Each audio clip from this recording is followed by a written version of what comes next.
ठाणे ग्रामीण पोलिसांकडून एक सीसीटीव्ही आपल्या सुरक्षतेसाठी उपक्रमाची सुरुवात. ठाणे ग्रामीण पोलीस अधीक्षक कार्यालयाने एक सीसीटीव्ही आपल्या सुरक्षतेसाठी या उपक्रमाअंतर्गत सीसीटीव्ही नियंत्रण कक्षाची स्थापना केली आहे. मुख्यमंत्री यांच्या संकल्पनेनुसार सुरू झालेल्या या मोहिमेचा उद्देश पोलीस यंत्रणेला अधिक सक्षम बनवणे आणि कायदा सुव्यवस्था अधिक बळकट करणे आहे. ठाणे ग्रामीण पोलीस अधीक्षक कार्यालयाच्या कार्यक्षेत्रात सुमारे 47,000 सीसीटीव्ही कॅमेरे बसवले जाणार असून हे कॅमेरे हॉटेल, दुकाने, पेट्रोल पंप, सोसायट्या, ग्रामपंचायती, शाळा आणि अन्य महत्त्वाच्या ठिकाणी बसवले जातील. या मोहिमेमुळे गुन्हेगारी नियंत्रण, वाहतूक व्यवस्था सुधारणा, महिला सुरक्षा आणि आपत्ती व्यवस्थापनासाठी मोठी मदत होणार आहे.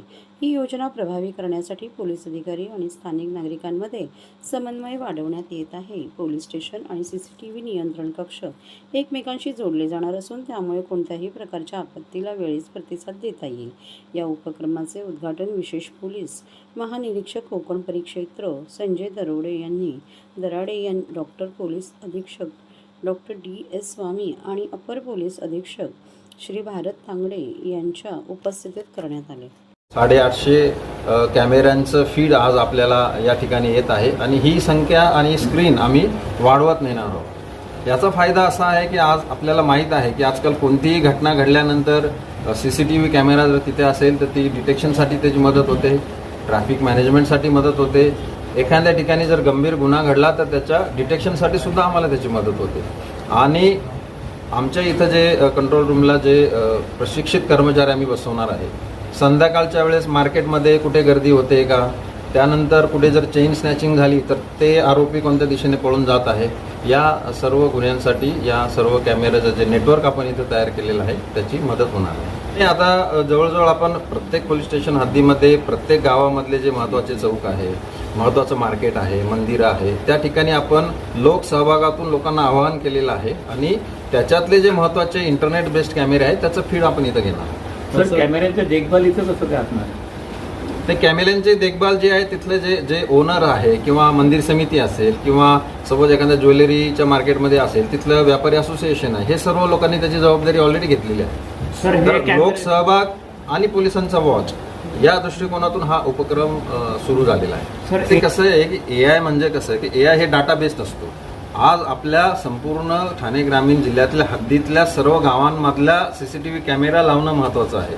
एकदा तो डाटा आपल्याकडे आला तर AI बेस आपण काही टूल्ससुद्धा याच्यासाठी भविष्यामध्ये घेणार आहोत, ज्या टूल्सचा वापर करून आपल्याला तो जो डाटा आहे तो ॲनालिसिस करता येईल.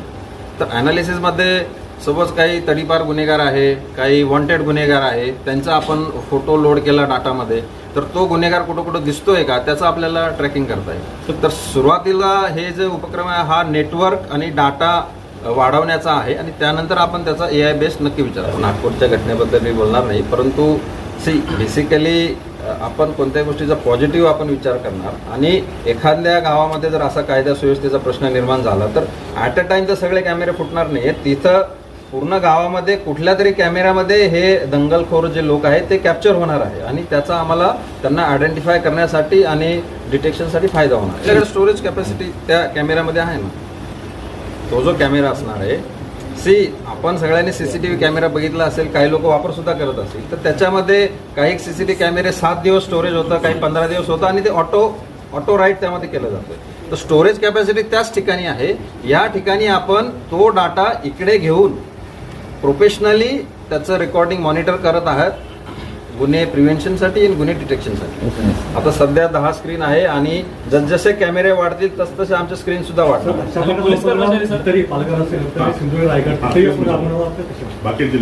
बाकी जिल्ह्यामध्ये सुद्धा ही स्कीम आपण राबवतो. काही ठिकाणी ऑलरेडी CCTV कॅमेरे आहे. हो, आपण बाकी जिल्ह्यांमध्ये सुद्धा ही स्कीम राबवणार. मेन भागातलं क्राईम रेट कमी झाला असं मी नाही म्हणू शकणार. आमचा मेन उद्देश काय आहे वरिष्ठ अधिकाऱ्यांचे की जी काही तक्रार आहे की तक्रारदाराची तक्रार तात्काळ त्याची दखल घेणे आणि त्याला तात्काळ न्याय मिळणे ही आमचा उद्देश आहे. त्यामुळे जर कुठं जर क्राईम कमी झाला असेल अशा ठिकाणी वरिष्ठ अधिकाऱ्यांचं जास्त लक्ष असतं की इथं काही बर्किंग होत आहे का, तर तशा पद्धतीचं जर काही आम्हाला अनालिसिस असलं तर आम्ही आमचं इंटरनल करेक्शन त्यामध्ये करत असतो. नाही, सगळीकडे आहे ना, चौकामध्ये आहे, मार्केटमध्ये आहे, मंदिरांमध्ये आहे, जिथं स्कूल असतील ते सुद्धा आम्ही कव्हर करणार. ओके, ठीक आहे. महाराष्ट्रातील भगिनींना आधार देणारी राज्य शासनाची मुख्यमंत्री माझी लाडकी बहीण योजना. या योजनेअंतर्गत अल्प उत्पन्न गटातील 21 ते 65 वयोगटाच्या भगिनींना मिळणार दरमहा 1500 रुपयाची मदत. अर्ज करण्यासाठी 31 ऑगस्ट 2024 पर्यंत मुदतवाढ. कुटुंबाचं वार्षिक उत्पन्न 2.5 लाख रुपयांपेक्षा कमी असलेल्या महिला पात्र. कुटुंबाकडे पिवळं किंवा केशरी रेशन कार्ड असल्यास उत्पन्नाचा दाखला आवश्यक नाही. पांढरं रेशन कार्ड असेल किंवा रेशन कार्ड नसेल तर कुटुंबाचं वार्षिक उत्पन्न 2.5 लाखांपेक्षा कमी असल्याचा दाखला आवश्यक. योजनेसाठीचा ऑनलाईन अर्ज नारी शक्ती दूत ॲपवरून किंवा पोर्टलवर भरता येईल. ज्या भगिनींना ऑनलाईन अर्ज भरता येत नसेल त्यांच्यासाठी अंगणवाडी, ग्रामपंचायत, वॉर्ड ऑफिस, सेतू सुविधा केंद्रामध्ये किंवा आशाताई बचत गटाच्या CRP यांची मदत उपलब्ध.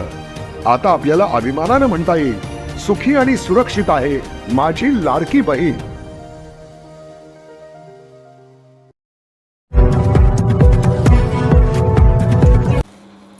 जांभळी नाका येथे चैत्र नवरात्र उत्सवात देवीच्या मंडपाचे भूमिपूजन. दरवर्षीप्रमाणे यंदाही जांभळी नाका येथे आनंद चॅरिटेबल ट्रस्ट आयोजित चैत्र नवरात्र उत्सवाला सुरुवात होत आहे. आज जांभळी नाका येथील श्री छत्रपती शिवाजी महाराज मैदानात देवीच्या मंडपाचे भूमिपूजन शिवसेना नेते माजी खासदार राजन विचारे व त्यांच्या पत्नी सौ नंदिनी विचारे यांच्या हस्ते संपन्न झाले. त्यावेळी ठाणे जिल्हा प्रमुख केदार दिघे, उपजिल्हा प्रमुख कृष्णकुमार कोळी, सुनील पाटील, शहर प्रमुख प्रदीप शिंदे, उपशहर प्रमुख वसंत गवाळे, प्रदीप शेडगे, सचिन चव्हाण, नगरसेवक मंदार विचारे,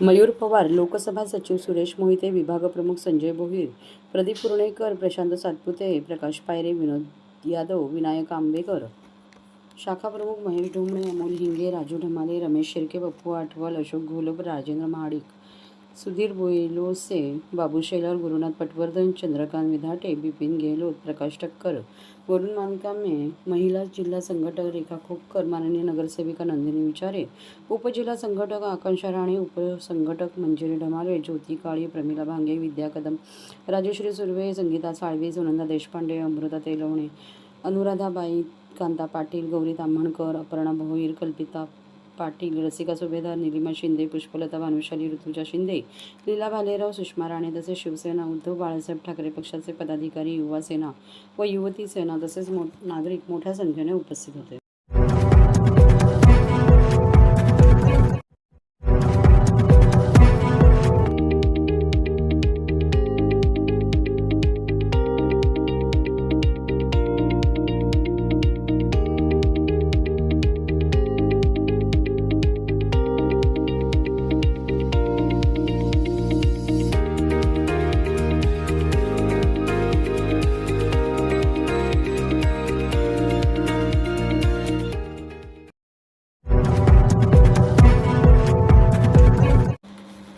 जिल्हा परिषदेचा लोकाभिमुख, गतिमान, पारदर्शक अर्थसंकल्प सादर.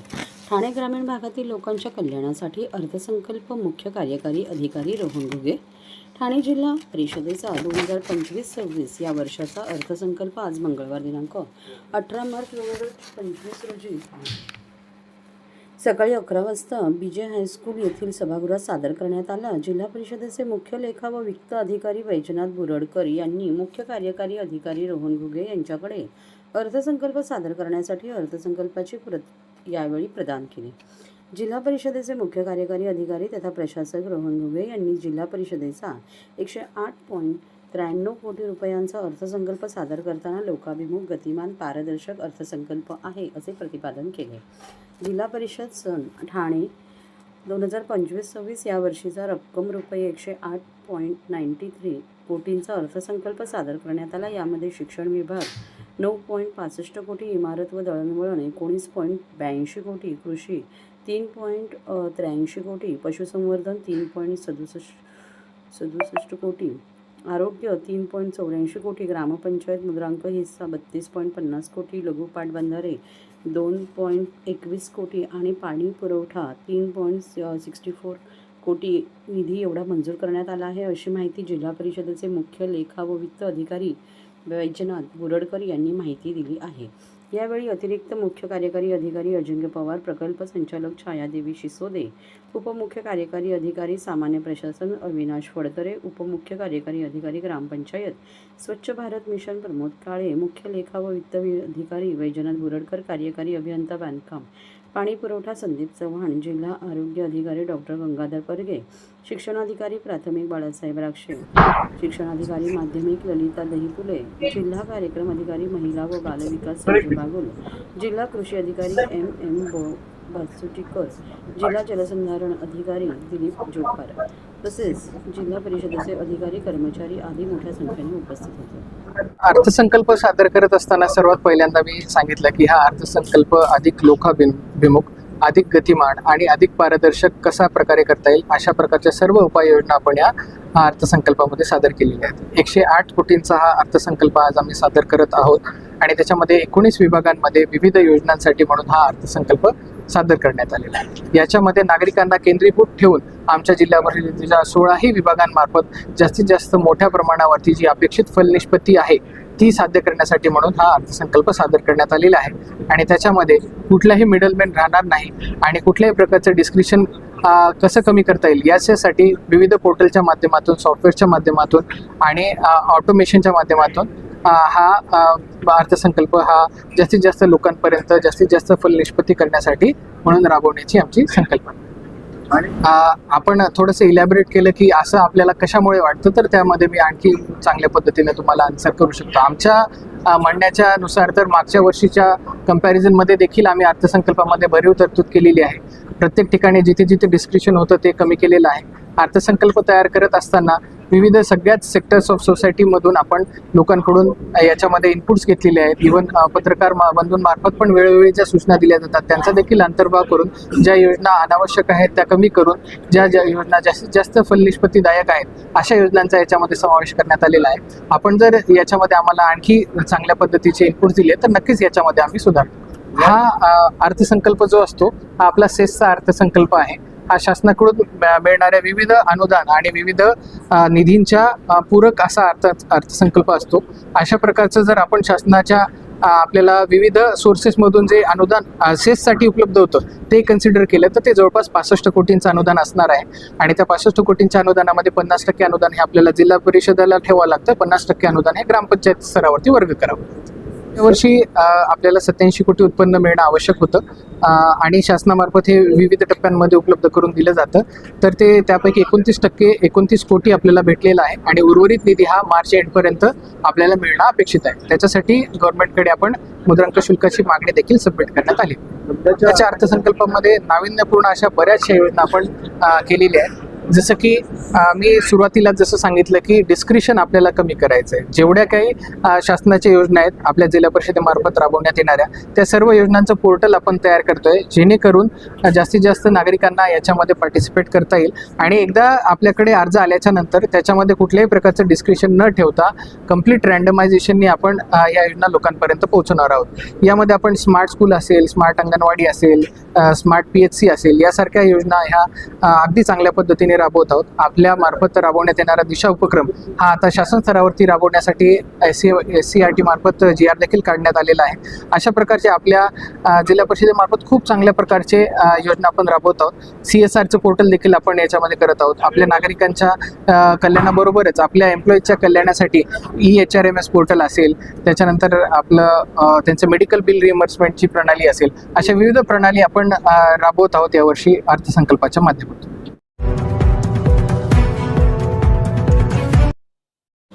कचराकुंडीमुळे ठाणेकर बेजार, ठाणे काँग्रेसचा आंदोलनाचा इशारा. ठाणे शहरातील अनेक भागातून मागील 10 दिवसापासून कचरा पूर्णपणे उचलला गेलेला नाही. ठाणे महापालिका क्षेत्रातील कचरा CP तलाव कचरा संकलन केंद्रात नेला जातो. त्यानंतर तो डायघर व शहरातील मोकळ्या भूखंडावर टाकला जातो. परंतु CP तलाव येथे कचऱ्याला लागलेल्या आगीच्या घटनेनंतर कचरा टाकण्यास विरोध दर्शवत स्थानिकांनी आंदोलन केल्यामुळे मोठा पेच निर्माण झाला आहे. ठाणे शहरातील कचरा उचलला जात नसल्याने रस्त्यावर तसेच सोसायटींच्या बाहेर कचऱ्यांचे ढीग साचले आहे. CP तलाव येथे क्षमतेपेक्षा जास्त कचरा साचल्याने तयार झालेले कचऱ्याचे भले मोठे डोंगर, त्याची दुर्गंधी तसेच वारंवार लागणाऱ्या लहान मोठ्या आगीच्या घटनांमुळे तेथे कचरा टाकण्यास स्थानिकांच्या मागील काही वर्षापासून विरोध असून ते बंद करण्याची मागणी सातत्याने करत आहेत. परंतु महापालिकेत कित्येक वर्षापासून असलेल्या सत्ताधिकाऱ्यांनी स्थानिकांना वेळोवेळी आश्वासने देण्याव्यतिरिक्त कुठलीही ठोस उपाययोजना केलेली नाही. त्याच्याच नाकर्तेपणामुळे महापालिकेला स्वतःची कचराभूमी नाही. सद्यस्थितीत शहरात कचऱ्याची विल्हेवाट नीट लावली जात नसल्यामुळे रोगराई व घाणीचे साम्राज्य वाढून ठाणेकर नागरिकांच्या आरोग्याला धोका निर्माण होत असल्याचा आरोप ठाणे काँग्रेस अध्यक्ष विक्रांत चव्हाण यांनी मंगळवार झालेल्या पत्रकार परिषदेत केला आहे. यावेळी ठाणे काँग्रेसचे प्रवक्ते राहुल पिंगळे, हिंदूराव वळवे, रवी कोळी, महेंद्र म्हात्रे देखील उपस्थित होते. पालिका प्रशासनाला वारंवार सूचना करूनही ठाणे शहरात कचऱ्याचे ढीग जैसे ते राहिल्यास महापालिका मुख्यालयासमोर गुरुवारी घनकचऱ्यांसह नागरिकांना भेडसावणाऱ्या इतर नागरी समस्यांबाबत आंदोलन करण्यात येईल असा इशारा यावेळी देण्यात आला. 10 दिवसापासून ठाणे महानगर क्षेत्रातील विविध सहकारी संस्था असतील, गल्ली बोळं असतील, झोपडपट्ट्या असतील, रस्ते असतील, कचऱ्याने पूर्णपणे तुंबलेले आहेत. गेल्या 10 दिवसात ठाणे महानगरपालिकेकडून कचरा उचललेला गेलेला नाही. कचऱ्याची वाहतूक बंद आहे. सीपी तलावला अवाजवी कचऱ्याची क्षमता संपल्यानंतर सुद्धा अवाजवी कचऱ्याचा साठा झाल्यामुळे तिथलं डम्पिंग तिथलं हे बंद करण्यात आलेलं आहे. ठाणे महानगरपालिकेची जी घनकचरा व्यवस्थापन आहे त्याची अशी प्रक्रिया आहे की डम्पिंग हा जो कचरा आहे हा सीपी तलावला टाकला जातो उचलून आणि सीपी तलावावरून त्याची वाहतूक दुसरीकडे केली जाते आणि तिथे त्या कचऱ्याचं निर्मूलन केलं जातं. कचरा वरती प्रक्रिया केली जाते. परंतु मागील काही दिवसापासून त्या सीपी तलावच्या कचरा जो डम्पिंग नाही पण तो साठा आहे त्याची क्षमता संपल्यामुळे तिथे भरपूर कचरा झाल्यामुळे तिथल्या लोकांना त्रास व्हायला लागला, आग लागायला लागली. त्याच्यामुळे धूर पसरायला लागला, दुर्गंधी पसरली, पोल्युशन वाढलं आणि म्हणून तिथे आक्रोश निर्माण झाला. त्यामुळे तिथे कचरा टाकायचा महानगरपालिकेने बंद केलेला आहे. मात्र गेल्या 10 दिवसात आता हा जर कचरा उचलला गेला नाही. एकीकडे 10 वर्षाच्या निविदेचं नियोजन करतात परंतु 10 दिवसाचा कचरा उचलण्यात महानगरपालिकेला अपयश येत आहे. त्या सत्ताधाऱ्यांचं अपयश आहे. हे मुख्यमंत्र्यांचं ठाणं म्हटलं जातं. मुख्यमंत्री म्हणजे विकास होतोय ठाण्याचा. हा मुख्यमंत्र्यांचा उपमुख्यमंत्र्यांचा याचा अपयश आहे. गेली 25 वर्ष यांच्याकडे सत्ता आहे आणि कचऱ्यावरती ठोस उपाय योजना हे करू शकलेली नाहीत. म्हणून आजची पत्रकार परिषद लक्ष वेधण्यासाठी ठाणेकरांचा आहे आणि याच माध्यमातून आम्ही परवा गुरुवारी ठाणे महानगरपालिकेसमोर कचरा आंदोलन जन आंदोलन उभारतोय. सकाळी 11 वाजल्यापासून 2 वाजेपर्यंत लाक्षणिक आम्ही त्या ठिकाणी आंदोलन करणार आहोत. असं आहे, यांचं नियोजन फसलेलं आहे. यांच्यामध्ये यांची जी नीतिमत्ता आहे ती स्वच्छ नाही. एकीकडे विकास करतो म्हणतात, फक्त FSI विकायचं काम करतायत. बिल्डर लोकांना परवानग्या देत आहेत परंतु बिल्डर लोकांच्या परवानग्या झाल्यानंतर किंवा बिल्डिंग उभे राहिल्यानंतर त्या ज्या मूलभूत सुविधा पुरवायच्यात त्याचं ज्ञान यांच्याकडे नाहीये. कशा पुरवायच्या यांचं नियोजनच नाही. हे फक्त पैसे जमा करायचे आणि इलेक्शन जिंकायचे. पूर्वीपासून आम्ही काँग्रेसवाले सांगतोय की यांचं कामच आहे. जोपर्यंत काँग्रेसची सत्ता होती, आज ह्या ठाणे महानगर क्षेत्रामध्ये चार आमदार आहेत. अर्थसंकल्पीय अधिवेशन सुरू आहे, तिथे निधी वाटपाचं काम सुरू आहे. मला निधी किती, तुला निधी किती. परंतु शहरांचे मूलभूत प्रश्न आहेत जे घनकचरा असेल, वाहतूक असेल, पाणी समस्या असेल याच्यावरती वाच्यता करत नाहीत.